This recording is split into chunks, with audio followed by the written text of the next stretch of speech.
Right, my UFC 108 recap video. If anybody wants to know, it went all the way to decision, and Oliveira scored that. Now, Mike Pyle versus Jake Ellenberger was shown right at the end. They had time to show it. Went into round 2, and Ellenberger won. TKO stoppage, that one. 22 seconds into the second round. He'd already won the first round there, so didn't do so well on that pick. Mark Noz and Ryan Jensen.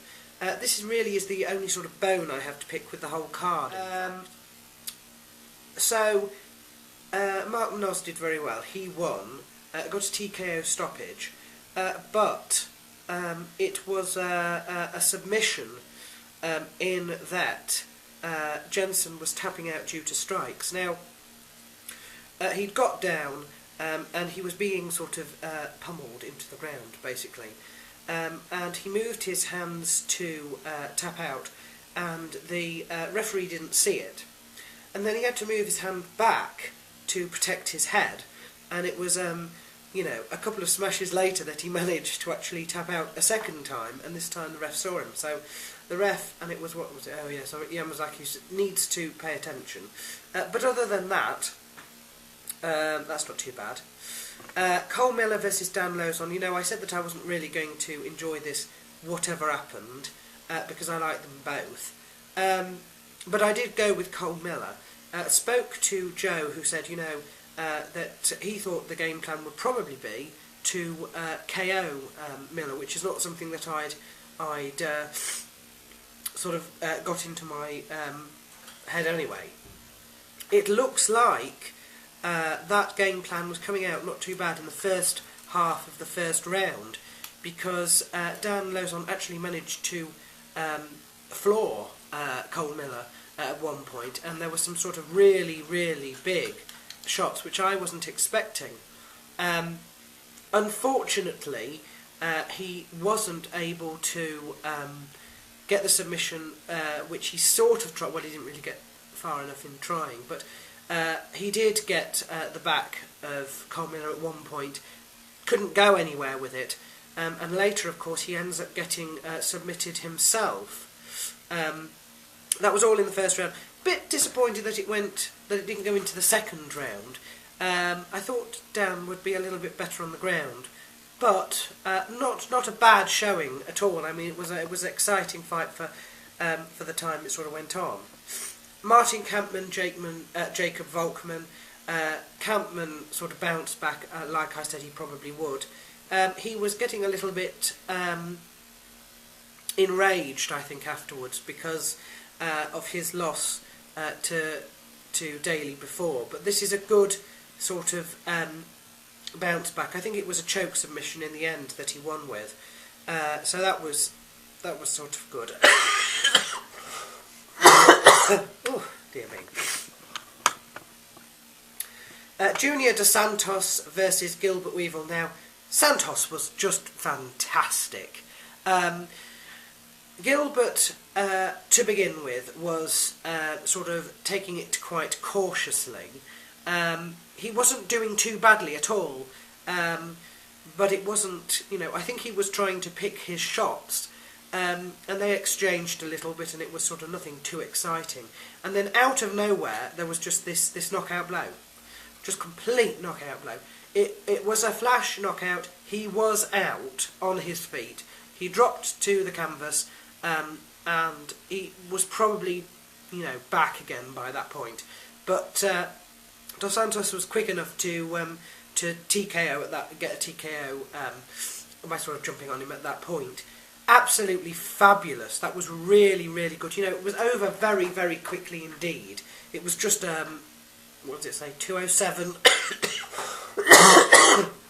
of the first round.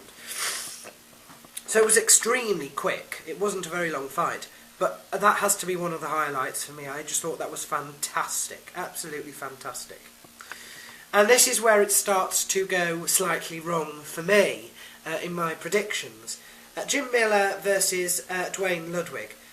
Was expecting Ludwig to probably get a win here, and he didn't. It was a first round submission, and it was pretty quick actually. Not a good showing for Ludwig at all. Once they got down, yes, it was actually, that's right, it was actually a punch from Miller that got the fight down to the ground in the first place, and then it was just, he just seemed to have no defence at all. That was it. Joe Lauzon versus Sam Stout, you know, didn't go how I expected, really. I did make quite clear in my predictions video that one of the problems that Joe might have is that he may not have had the capability to submit Stout, and if that was the case, he was going to be in a little bit of an issue if he couldn't do enough to win a decision. It went all the way to decision, so that's 22 fights now, and no more that Joe can have with his sort of record of not taking anybody to decision. They have given all 3 rounds to Stout. I think I would have given the first round to Lauzon because, you know, he spent most of his time trying to get the takedown, obviously. He did get the takedown, and then he got an arm, but perhaps he was rushing a little bit in the first once the fight was on the ground to get a submission, and he wasn't locking it all in before, you know, trying to execute it. And there was this fantastic point where they were just rolling around. I think, where is it? It was to do with it was to do with some sort of armbar attempt anyway, and Stout managed to get out. But it did look, it was absolutely fantastic to watch for a little bit there. They were both sort of knocked about. I think they were both bleeding by the end of the first round. But that's when it all went horribly wrong for Lauzon, because in the second 2 rounds, he was just unable to do anything. He was powerless on his feet, really quite powerless on his feet. By the 3rd round, shockingly powerless on his feet. But he was also unable to get the takedown. You know, in the 2nd round, that was what he was trying for continuously, to get the takedown again. And that's where it wasn't happening. Every time he got him down, Stout would just shuffle across to the cage wall and stand up again. And by the 3rd, I don't know if Lauzon actually gassed, but it was just, you know, it was just not going to happen. He was just sort of... Amazing heart shown by Lauzon, it has to be said. Absolutely amazing heart.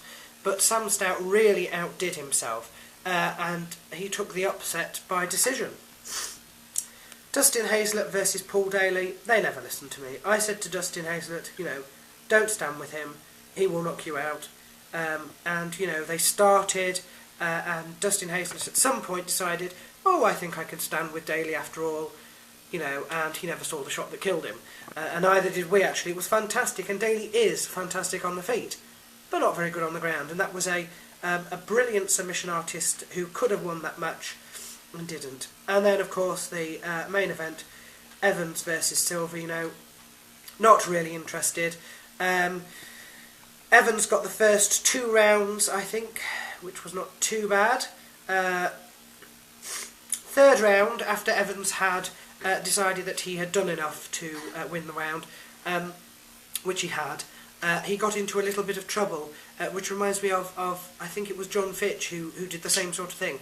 End of the last round, oh, I've done enough to win a decision, so now it's alright for me to, you know, explore things in my area of weakness. And once again, Thiago Silva, you know, pummeled him, and he was only just able to sort of survive the end. But of course he goes away with the decision victory, so there we are.